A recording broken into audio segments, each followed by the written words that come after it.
yeah, basically I've been left alone long enough to make a video, so womp womp. Now you have to babysit me. Sorry.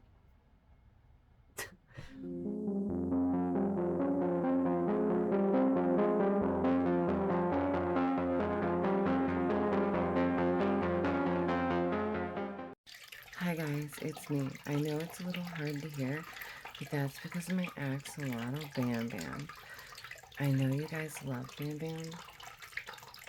So do I.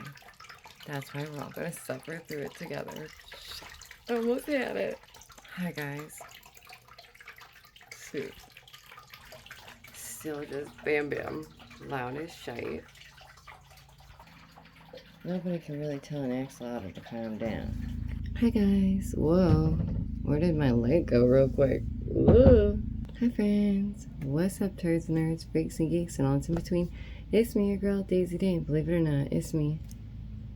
Right here. So, my therapist hasn't called me back yet, so I decided I was going to make a video. Hope you guys are doing well. I'm doing good. So nice to see you. Hope life is swell. No, there was just a few things I wanted to talk about, though. And I just thought it was interesting, y'all, okay? Because y'all know, you know, that, like, over the last year, I've just been, like, struggling on and off with my health. I've never had, like, such chronic health issues in my life. I never had. So it was a conundrum. Like, it was curious. Super weird. It's a joke. I can babysit myself. I'm a grown adult. Shut up. Just kidding. Anyways, okay, so here's my... I don't know. Is it a rant video if you're just complaining? Is that what a rant video is? You guys know, like I said, blah, blah, blah. Struggling with my health on and off, blah, blah, blah, over the last year. And it's weird, because, like, I was doing really good. Came out of nowhere. I, like, was working out all the time, taking care of myself, and then boom, boom. It was, I don't know, I felt like someone had put some dark voodoo magic on me. Probably was a hex or something. Who knows? Probably. You never know. It's really sad when you can think of more than one person that might do some black, dark voodoo magic on you. Dang. Am I that bad? Am I that bad of a person? Anyways, enough about me. Back to my complaining. Yeah, so basically I had to figure out for myself that I'm chronically dehydrated, which go figure, right? And also I have eczema, which I kind of knew that my whole life long. Like, I always knew my skin was extra sensitive, but I also knew that sometimes I would get those splotches that would show up out of nowhere, and I'm like, what is this? Why is this? And how come other people don't have this on their skin? Like, and then I realized, oh yeah, that's eczema, my dude. And I think, like, maybe in my 20s I had an idea. No, probably not. I was just like, my skin looks like that sometimes. Essentially, basically, my complaint is that I had to, like, sort that out for myself, right? And I get it. Nobody knows your body like you do, right? But it's like, dang, I'm literally just a girl. Like, how am I supposed to know all this stuff? I went to school for art therapy, y'all. Art. I am very right-sided of the brain. So at this point, I'm just frustrated, you guys, okay? I'm mad because, like, literally everything wrong with my health, I've had to figure out by myself. Like, where's the help in that, right? Like, where are these professionals that were supposed to help me and know what was wrong with me? How am I supposed to know? I'm literally just a girl. I'm literally just a girl. Literally, you guys. I know that. I'm aware of that. And I'm going to hold that as my strong suit as long as I can, you know? No, I'm glad we need some artists in this world. But listen, I was like, dang, and I ain't even like, I just want to know, where were the doctors that were like supposed to help me sort that out? You know, where were like the, you know, professionals that were like, hey, it's actually this. It's not tinea versicolor, it's eczema. It's not that you're mentally insane. It's just that you're dehydrated, and so on and so forth, you know? Weird. So I had to figure that out for myself. And then also, people think I have to keep reminding myself that this is a joke and I'm supposed to be doing like a skit. So shut up and pay attention, okay? Follow along.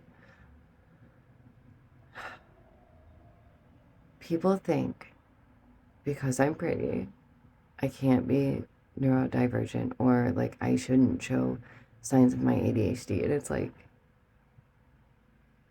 okay, hold on. Let me just.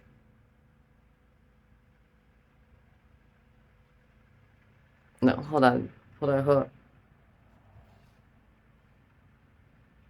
Does this make you more comfortable? Is this sadness more relatable for you?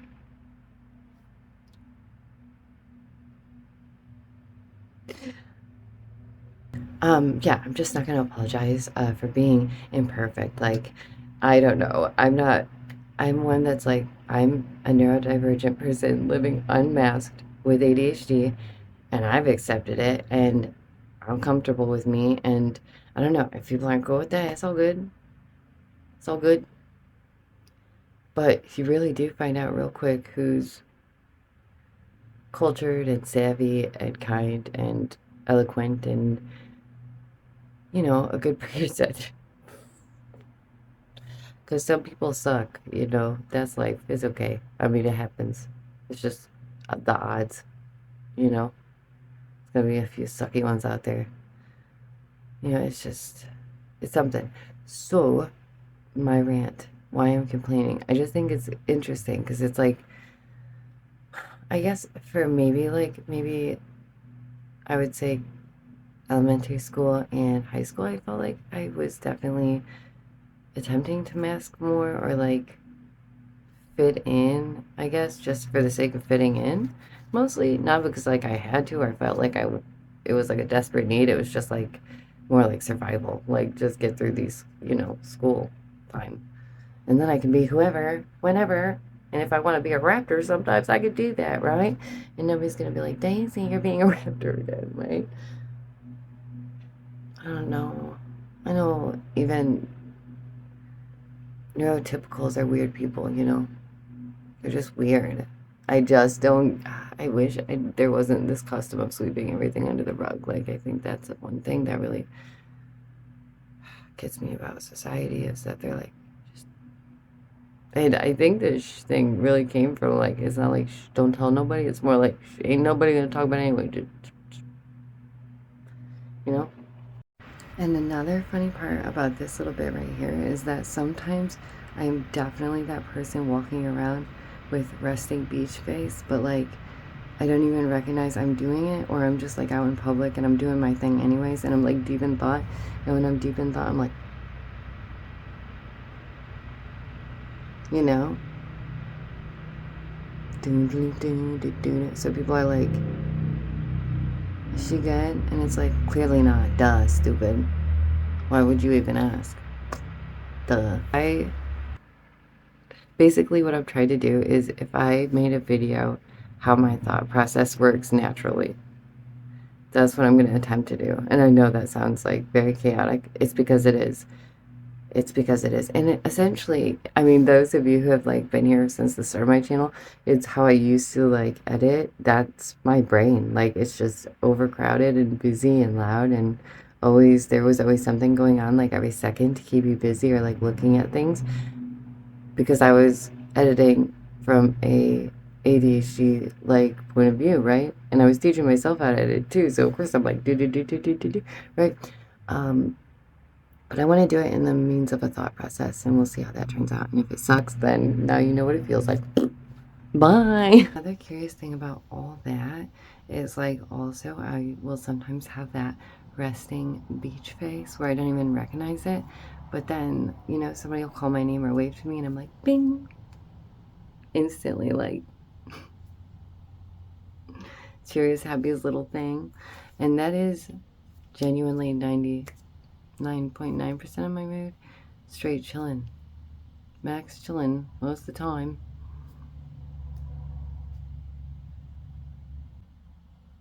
Yeah. Also curious because those, who might be neurodivergent or ADHD or autistic might come off as a bit of an enigma. Because there's a lot of things like that where it's like, I am just a very upbeat, happier person.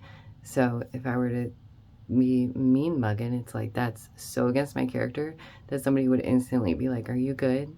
Like, they would know that something must be really upsetting me or something like that, because it's just not, you know. And then somebody will be like waving at me or call my name, and I'm like the cheeriest, happiest, bing. Just curious, just a funny, weird thing. Hi friends, I thought of something and I wanted to share it with you. So, I think, this is my opinion, by the way, in my opinion, I think the narcissist's biggest kryptonite is a neurodivergent. And I'm not just talking about like someone who has a bit of self-esteem or ego, because ego can actually be a good thing. I'm talking about full-blown narcissism. The neurodivergent has a quest for truth that is unyielding, unwavering. Like the neurodivergent often has that deep-seated need for the truth. But the narcissist cannot face the truth, nor do they want to acknowledge the truth. So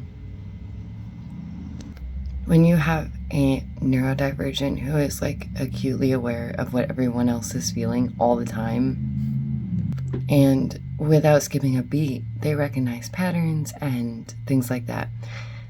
They know people's like baseline behaviors and moods. So when they see any form of disruption, it's going to be like bing, bing, bing, bing, bing, red flag, bing, bing, bing, bing, bing, something's wrong, bing, bing, bing, bing, bing.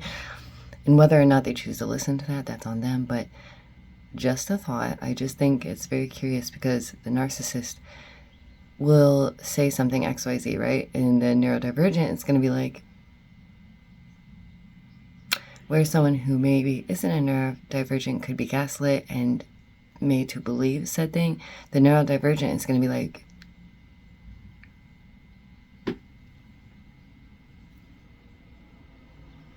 don't get me wrong, like I know people can feel however they want about this, but thank goodness that there are people who are neurodivergent or who have autism, things like that, so that they can better understand, so the world can better understand the truth, like the reality behind things.